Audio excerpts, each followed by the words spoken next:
সেবায় বসেছেন সেবা সঙ্গনে। আমাদের সেবাটা হয় যোগপীঠে, যোগপীঠ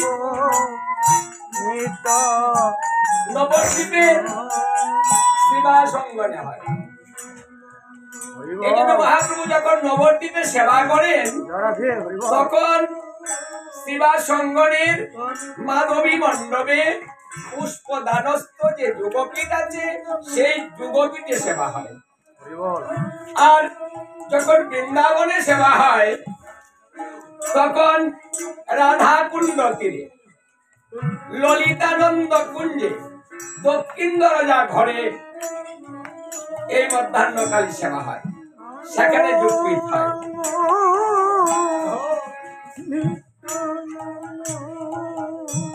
দেখুন সেবাটা খুব গুরুত্বপূর্ণ, কারণ সেবার দ্বারাতে অনেক ভক্ত গোবিন্দকে তুষ্ট করেছে এবং তাকে দর্শন করেছে।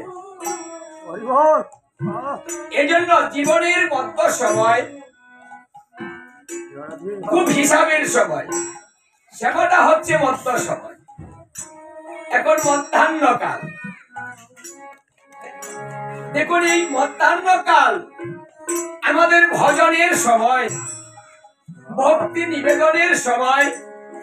এই সময়ে যদি ভক্তি নিবেদন না হয় শেষ জীবনে আর ভক্তি নিবেদন করা যায়, কারণ আমাদের ভজনের সময়টা হচ্ছে যখন শক্তি থাকে তখন। যাদের শক্তি নাই তাদের কোনো ভজন নাই, যাদের শক্তি নাই তারা বৃন্দাবনে আসতে পারে না, যাদের শক্তি নাই তারা আনন্দ করতে পারে না, যারা শক্তি নাই তারা ভগবানের গুণকীর্তন করতে পারে না, যার শক্তি নাই মন চাইলে কিছু করা যায় না, নিজের স্বাধীনতা থাকে না। যার শক্তি নাই তার স্বাধীনতা নাই, পরাধীন হয়ে যায়। কেউ যদি কিছু দেয় দিতে পারে, যদি কেউ নিয়ে যায় যেতে পারে। তাহলে পরাধীন যখন আমি হয়ে যাব তখন আমি আর ভজন করতে পারবো না। এই জন্য মহাপ্রভু সময়টাকে বেছে নিয়েছেন,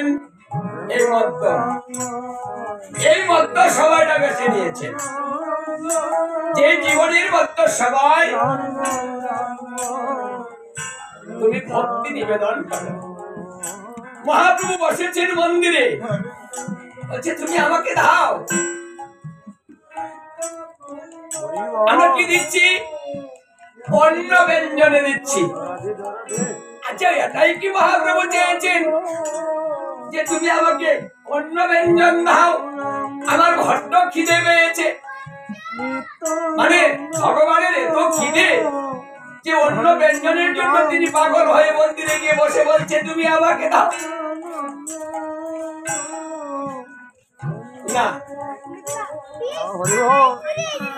এই ভাতৃক সেবার জন্য ভগবান লালায়িত নয়, এই সেবার জন্য তিনি পাগল হন নাই, সেবার জন্য তিনি চান নাই।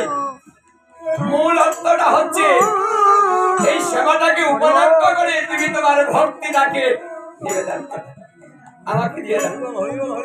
আমি আজ নিতে এসেছি, আমি বসেছি, তুমি আমাকে দাও। জীবের কাছ থেকে সমস্ত কিছু গ্রহণ করবেন বিদায় তিনি রাধা কৃষ্ণ দুই দেহ এক হয়ে গৌরাঙ্গ হয়ে তিনি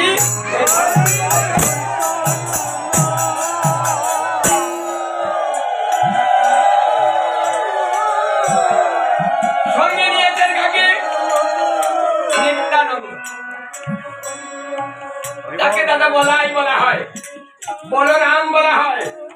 বলরাম, বল শব্দের অর্থ হচ্ছে শক্তি, রাম শব্দের অর্থ হচ্ছে আনন্দ। বলরাম হচ্ছে আমাদের দেহের শক্তি এবং আনন্দ। এই বলরাম যে কদিন থাকবে সে কদিন আনন্দ করতে পারবে। এই দেহ থেকে যখন বলরাম চলে যায় তখন এই দেহটা আর কোনো কাজে লাগে। এই দেহ যখন বলরাম শূন্য হয়ে যায় তখন এই কৃষ্ণ প্রাণ স্বরূপে দেহ তিনি বেরিয়ে চলে যায়। কৃষ্ণকে তাকে বলা হচ্ছে প্রাণ গৌরাঙ্গ। প্রাণ গৌরাঙ্গ, প্রাণ গৌরাঙ্গ আমাদের প্রাণ, গোবিন্দ আমাদের প্রাণ, কৃষ্ণ আমাদের প্রাণ। এটি একটি শব্দ, তিনটা নামের শব্দ এক। এরা সবাই আমাদের প্রাণ, কারণ রাধা কৃষ্ণই আজ গৌরাঙ্গ, দুই অঙ্গে এক অঙ্গ। এই গৌরাঙ্গ আমাদের প্রাণ। তাহলে প্রাণ কখন থাকবে? যখন বলরাম থাকবে। কারণ বলরাম না থাকলে প্রাণ থাকে না, আর প্রাণ যখন থাকে না তখন এই দেহটা কি হয়? লাশ হয়ে যায়। প্রাণ শূন্য দেহের কোনো মূল্য নেই, মূল্যহীন হয়ে যায়, তখন সেই দেহটাকে শ্মশানে পাঠিয়ে দেয়, আর বাড়িতে রাখা যাচ্ছে না। তাহলে দেখুন, আজকে আমার সেই প্রাণ গৌরাঙ্গ আজকে বসেছে, আবার তিনি মাঝে মাঝে কাঁদছেন। কেন কাঁদেন, কেন হাসেন, কেন ভাবেন, কেন সেবা করেন, কেন নৃত্য করেন, কেন দুলায় বাঁকেন, কেন গড়াগড়ি যায়, কেন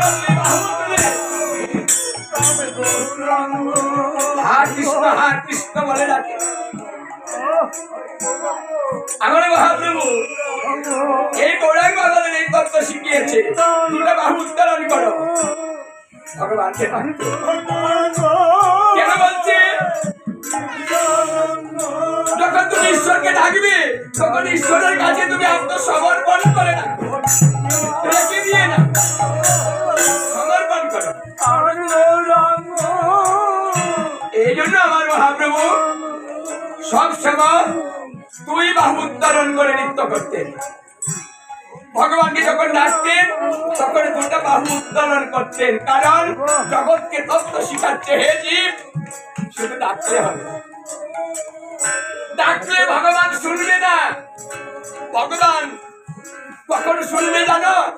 যখন তুমি তার কাছে আত্মসমর্পণ করে নিজেকে সমস্ত কিছু তার চরণে বিলীন করে দিবে। যখন তোমার আপন বলতে আর কিছু থাকবে না, সদা সর্বদা এইভাবে বাহু তুলে আত্মসমর্পণ করে দাও ভগবানে।